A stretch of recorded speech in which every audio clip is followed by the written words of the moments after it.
Trump's misplaced war in Canada. Is there a path forward for the relationship between the United States and Canada? Let's discuss Trump's continued aggression and Canada's overreaction in the story ahead. Before we dive deeper, a quick shout out to all of you, longtime listeners and the new folks who've just joined me. Your support keeps this whole thing moving. If what you hear strikes a chord with you, post a like, leave a comment, and hit subscribe on whatever platform you're on. And if something crosses your radar that the slopstream media is ignoring, as they tend to do, you can always send it my way at drdavessavesamerica.com.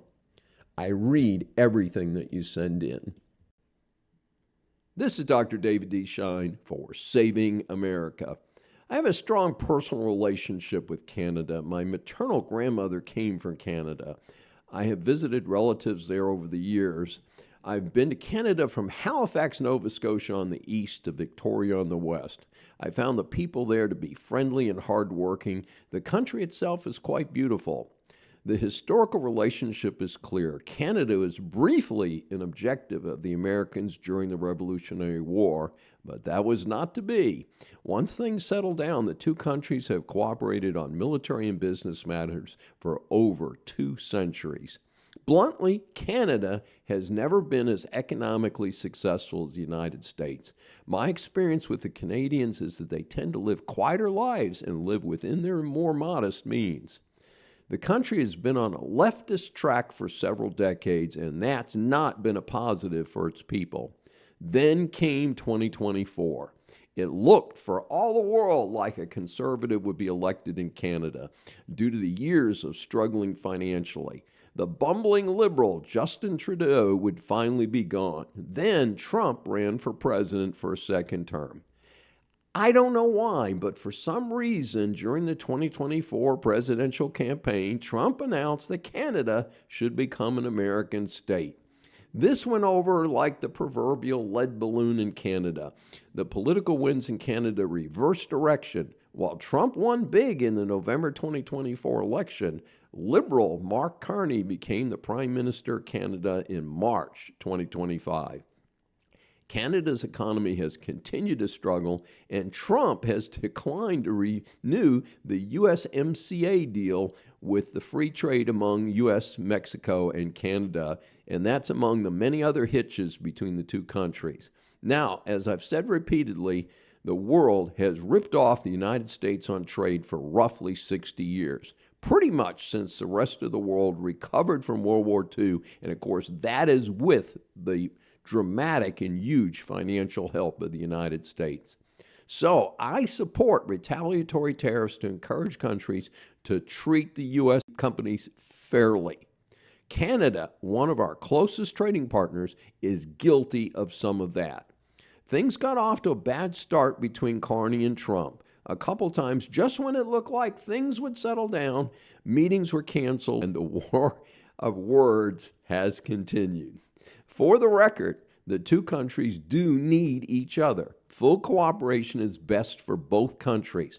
However, in the current standoff, Canada is definitely the weaker player. To demonstrate the interdependence of the two countries, Canada exports up to 4 million barrels a day of crude oil to the U.S. Most of this production is something called heavy sour crude, which is specialized U.S. Midwest refineries can handle and process. Canada itself is not set up to process the sour oil itself. The oil and gas sector alone makes up about 10% of Canada's GDP. In other words, the U.S. has major bargaining power here. Trump has already lobbed tariffs at Canada like grenades. In place already, a 25% tariff on steel and aluminum, 10% on certain lumber. Trump has announced a new 50% tariff against Canada to start August 19th. Hey, this is not how to win friends and influence people, as a famous author once said. This is tied to the alleged discrimination by Canada on American exports of cars, dairy products, and alcohol. This will impact up to $20 billion in Canadian imports into the U.S. This happens at a time when smoke from wildfires burning across central Canada has polluted the air for about 100 million Americans.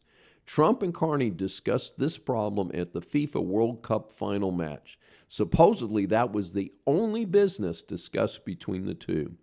My friends in Canada are telling me from behind the scenes, times are tough there and getting worse. As a kid visiting Canada, each Canadian dollar used to be worth 95 cents. That was true for many years.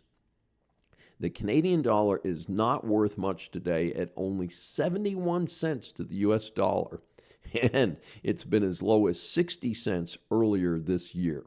So the bargaining power is not great. Trump obviously knows this. However, to make a deal, he's going to have to allow some face saving on the other side. Speaking as a professional mediator, I believe there is a deal to be made here to settle things down now.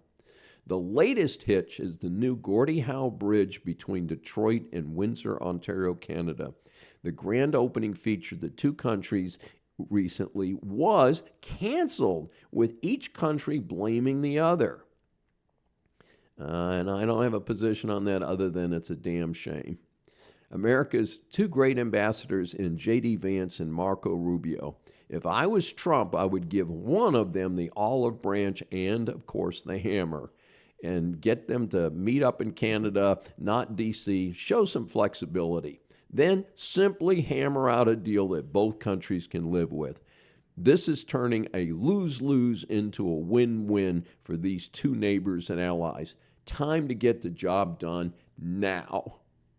Stay informed, stay engaged, and keep asking questions.